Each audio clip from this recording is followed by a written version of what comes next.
Welcome to the Content Amplified podcast, brought to you by Masset. Our goal is to help you get more from your marketing content.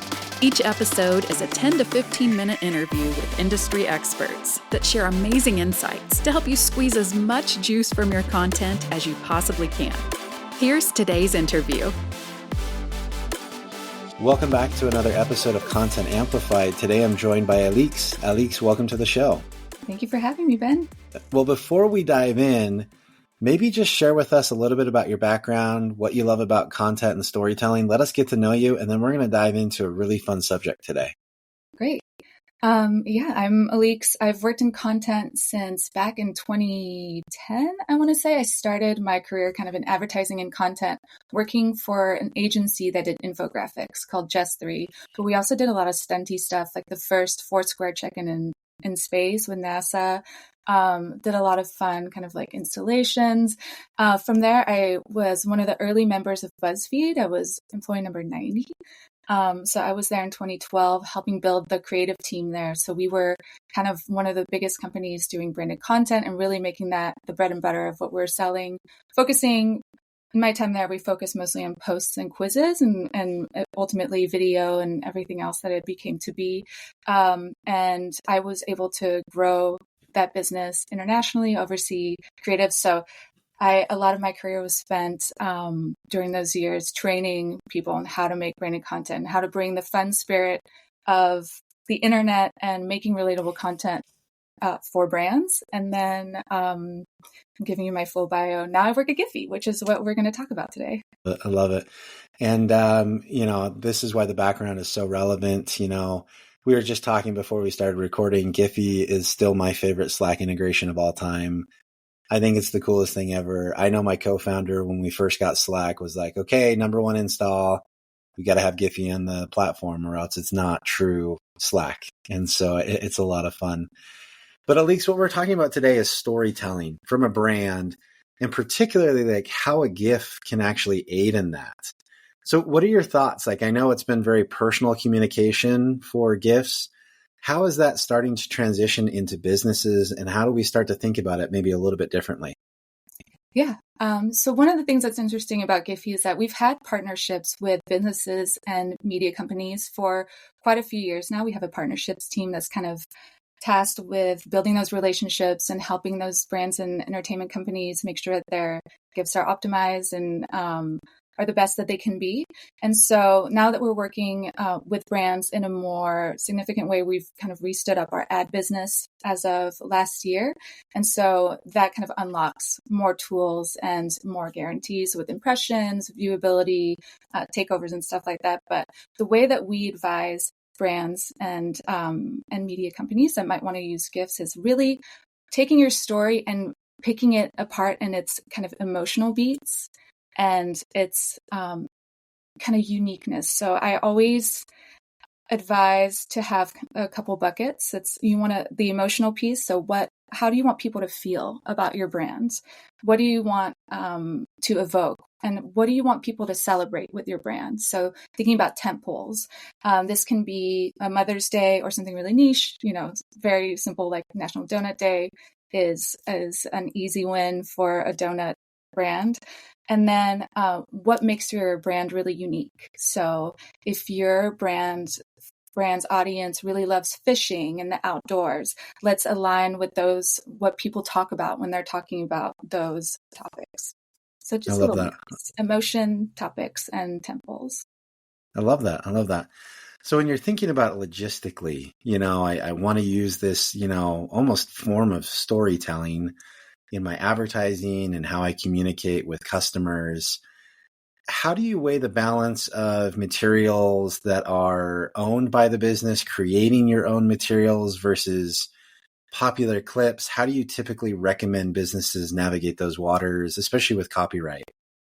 So with copyright, we do advise that people create their own assets. I do think there's a lot of fun to be had by remixing and kind of paying homage to some of those famous GIFs. This is a tactic that we did early on in our studios team at Giphy, there was a brand that came to us, and they were working with football players from the NFL.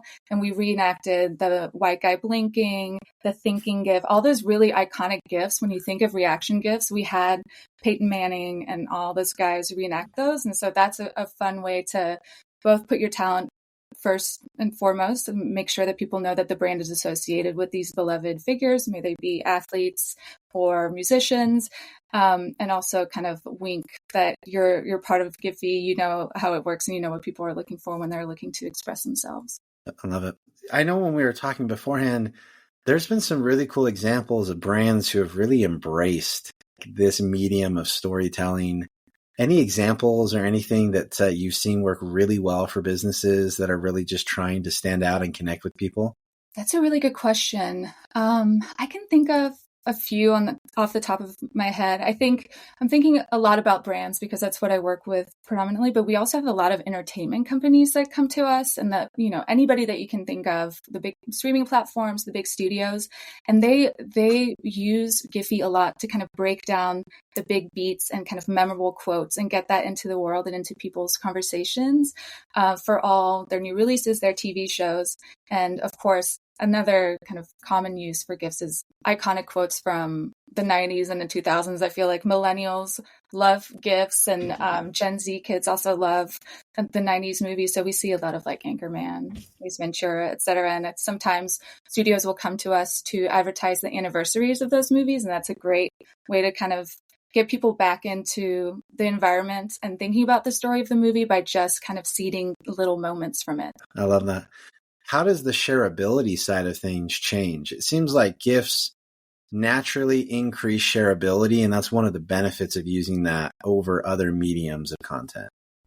Yeah, GIFs are really unique because of where they're used. So they're used as that form of self-expression, which I think you said at the top, but they're used in messages or in comments. So really you have to think about, like, what is this responding to, or what is this saying, kind of very directly. It kind of is almost sometimes challenging in its simplicity, because you have to think about it as being a very straightforward kind of like one piece of the story at a time. And I like how you're talking about one piece of the story at a time.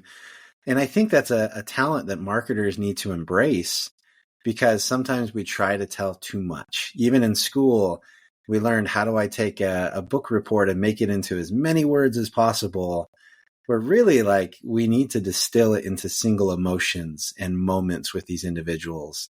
And I think that's a powerful trait that you're talking about here. When you think about those kind of classic write-ups, it's like, we're appealing to like Janet. She has 2 kids. She lives in one of the coastal cities. It's like, okay, kids is an area to focus on. You can make content around that. The coastal environment, her hobbies. She likes to relax with a cup of tea, like all of that. Pick every one of those kind of bullet points apart, and you can really build like a full campaign that really can appeal to your customer in many different ways, and they can reach your brand through all those different avenues. I love that. I've been sold on GIFs for a long time. So anyone else listening, I feel like there's enough material here saying this is a form of storytelling and art that I need to embrace as a business.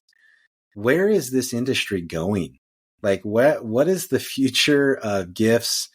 What does it look like? And how do I kind of prepare myself to ride this wave? Because it seems to be a unique wave that just continues to build momentum the longer it's been around, which is really unique. Yeah, that's a great question. I wish I could see the future. But for me personally, I think everyone should think about having their GIF strategy, because it really is this unique form of self-expression that can make it really memorable. You can reach people through these it's 3 to 6 seconds long, through humor, through entertainment. It really makes conversations more dynamic, and I think that really makes brands more memorable.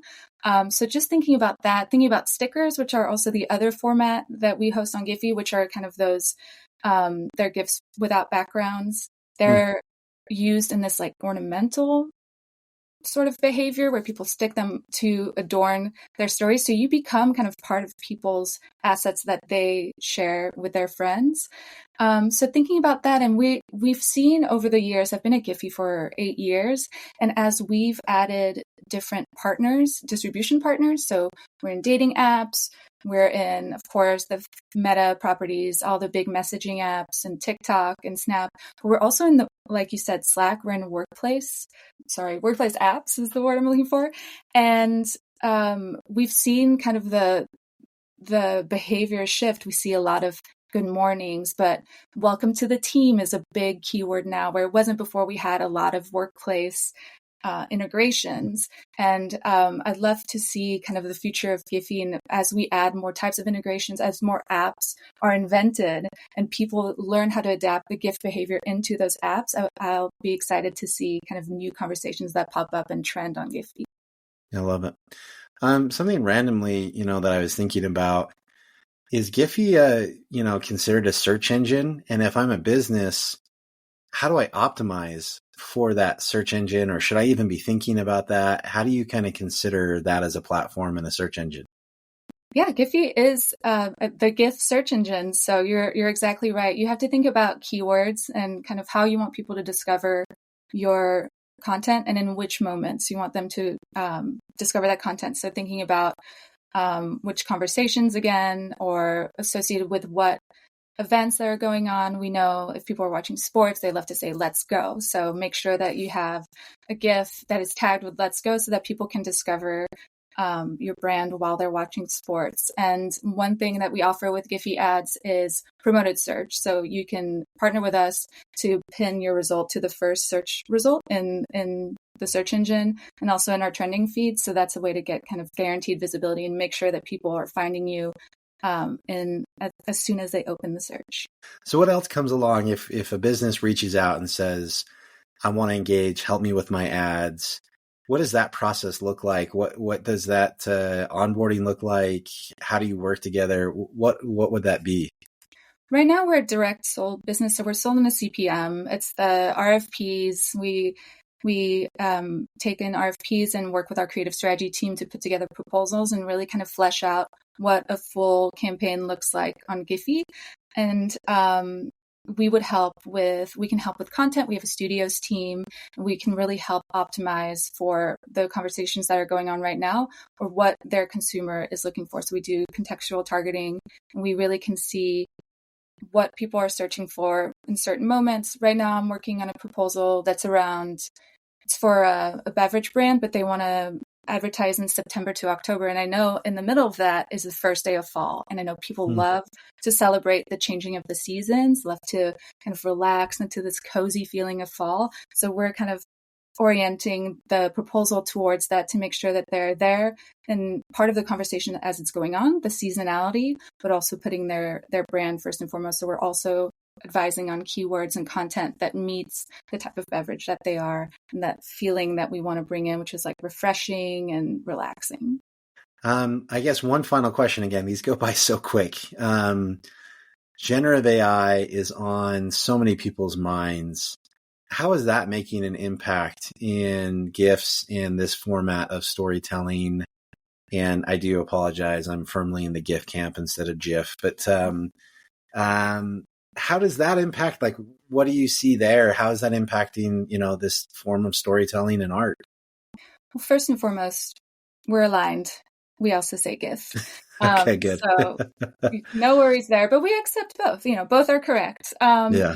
For AI, I think one thing that's been really helpful for us in our processes and thinking about the future is using it for mocks. So thinking about kind of being able to test certain things like, do I want to make this beverage brand, for example, will we want to do this in a paper collage or a cutout style? And it really helps us kind of like brainstorm in a more visual way, and also helps us make the decks look really kind of polished and custom because we're able to customize mocks using generative AI. So that's the way we use it.